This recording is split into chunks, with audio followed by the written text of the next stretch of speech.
বলতে পারবো না, এরপরে যখন কিছু হবে আমি বলবো। এখন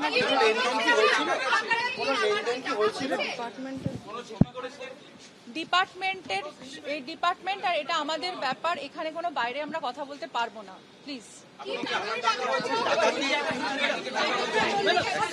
প্রায় 5 ঘন্টা পর ঋতুপর্ণা সেনগুপ্ত তিনি ইডির দপ্তর থেকে বেরোলেন। যে ছবি আপনারা দেখতে পাচ্ছেন, রেশন বন্টন দুর্নীতি মামলায় ঋতুপর্ণা সেনগুপ্তকে ইডির জিজ্ঞাসাবাদ। প্রায় 5 ঘন্টা পর তিনি সেই দপ্তর থেকে বেরোলেন এবং 5ই জুন আগেও তাকে তলব করা হয়েছিল। বিদেশে থাকায় তিনি সময় চেয়েছিলেন, আজ তাকে ফের তলব করা হয়েছিল এবং সেই মতো তিনি ইডির দপ্তরে গিয়েছিলেন। এই মুহূর্তে তিনি বেরিয়ে এসেছেন ইডির দপ্তর থেকে। আমাদের সঙ্গে আমাদের প্রতিনিধি পার্থপ্রতিম ঘোষ রয়েছে। পার্থ, ঋতুপর্ণা সেনগুপ্ত তিনি অবশেষে বেরোলেন, কি বললেন তিনি? দেখো, এই মুহূর্তে দেখতে পাচ্ছ সিজিও কমপ্লেক্স ছাড়লেন ঋতুপর্ণা সেনগুপ্ত অভিনেত্রী, এবং তিনি যে বিষয়টা জানালেন যে এই দুর্নীতির সঙ্গে তিনি যুক্ত নন। কিছু ডকুমেন্টস ওনার থেকে চাওয়া হয়েছিল এবং সেই মতো সেই ডকুমেন্টস তিনি কিন্তু দিয়েছেন। যদিও এক্ষেত্রে ইডির তরফ থেকে যে বিষয়ে দাবি করা হচ্ছে যে রেশন বন্টন দুর্নীতি মামলায় ঋতুপর্ণা সেনগুপ্তর কাছে কিছু লেনদেন সংক্রান্ত বিষয় জানতে চাওয়ার জন্যই যে দেখা যায় যে রেশন বন্টন দুর্নীতি মামলায় কিছু টাকা লেনদেন, সেই লেনদেন কিন্তু হয়েছিল ঋতুপর্ণা সেনগুপ্তর অ্যাকাউন্টে, এবং সেই ক্ষেত্রে কিন্তু ঋতুপর্ণা সেনগুপ্তকে সেই মতো আজকে তলব করা হয়েছিল। আজকে দুপুর 12:45 নাগাদ ঋতুপর্ণা সেনগুপ্ত তিনি সিজিও কমপ্লেক্সে ইডির দপ্তরে এসে পৌঁছান এবং এখন এই মুহূর্তে ঘড়ির কাঁটায় 5:50 ঋতুপর্ণা সেনগুপ্ত তিনি কিন্তু সিজিও কমপ্লেক্স সেটা ছাড়লেন। ধন্যবাদ পার্থ। পরাজিত বিজেপি প্রার্থী তাপস রায়, তাকে এবার আক্রমণ করলেন তৃণমূল সাংসদ সৌগত রায়। তিনি বলছেন, রাজনীতিতে বড় ভুল করলে কি হয় তার দৃষ্টান্ত তাপস রায়। হঠাৎ তৃণমূল ছাড়লো কেন? অনেক লোকের বাড়িতেই তো তল্লাশি হয়েছে। তাপস রায় নিজেকে পার্টির ঊর্ধ্বে ভাবছিলেন। বরানগরে তাপস রায় ছিলেন ধমক দেওয়ার বিধায়ক, সায়ন্তিকা হচ্ছে ভালোবাসার বিধায়ক। তাপস সবসময় মিটিং ডেকে ধমক দিত। মুচিপাড়ার এক মস্তানকে এনে বরানগরে প্রার্থী করেছিল। নাম না করে সজল ঘোষকেও কটাক্ষ করলেন তৃণমূল সাংসদ।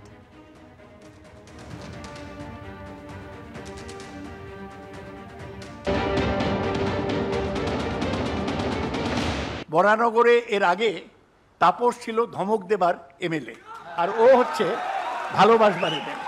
ও কাউকে ধমক দেয় না। তারপরে এটা কি করছে?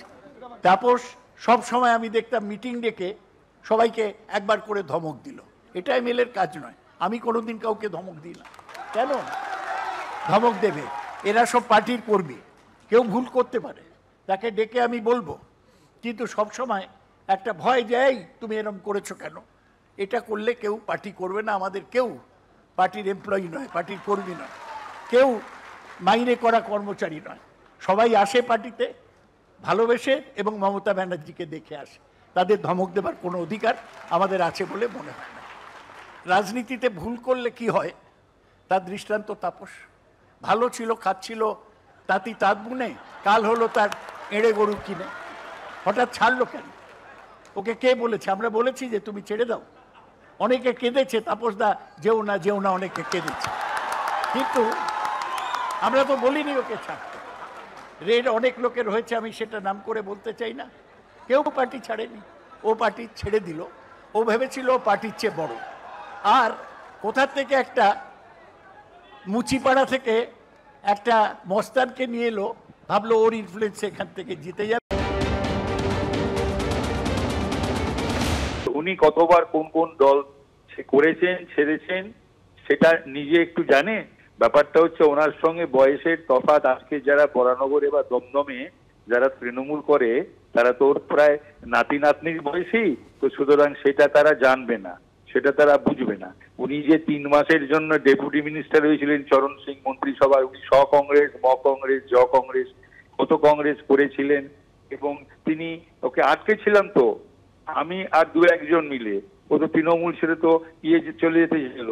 কোনো সিদ্ধান্ত নেওয়ার জন্য একটা ধকের দরকার থাকে, তো ওনার সেটা নেই। আর এই ধমক দিতে গেলে নিজেকে কিন্তু আমি এর বেশি আর কিছু আজকে বলবো না। এরপরে যদি সৌগত রায় কোনো ধরনের কথা বলেন তাহলে পরে আমি বাধ্য হব, আই রিপিট, আমি বাধ্য হব কিন্তু আমি ওনার সম্বন্ধে যেগুলো বলার নয় বা মানুষ জানে না সেই কথাগুলো বলতে। আমি আমার রাজনৈতিক সিদ্ধান্ত নিয়েছি। যাদের বাড়িতে ইডি রেড হয়েছে তারা ইডি রেড হওয়ার কাজ করেছে। আমার বাড়িতে ইডি রেড হয়েছে কেন? উনি তো বলেছিলেন যে এটা একটা ফিশিং এক্সপিডিশন, কত রকমের কথা বলেন উনি।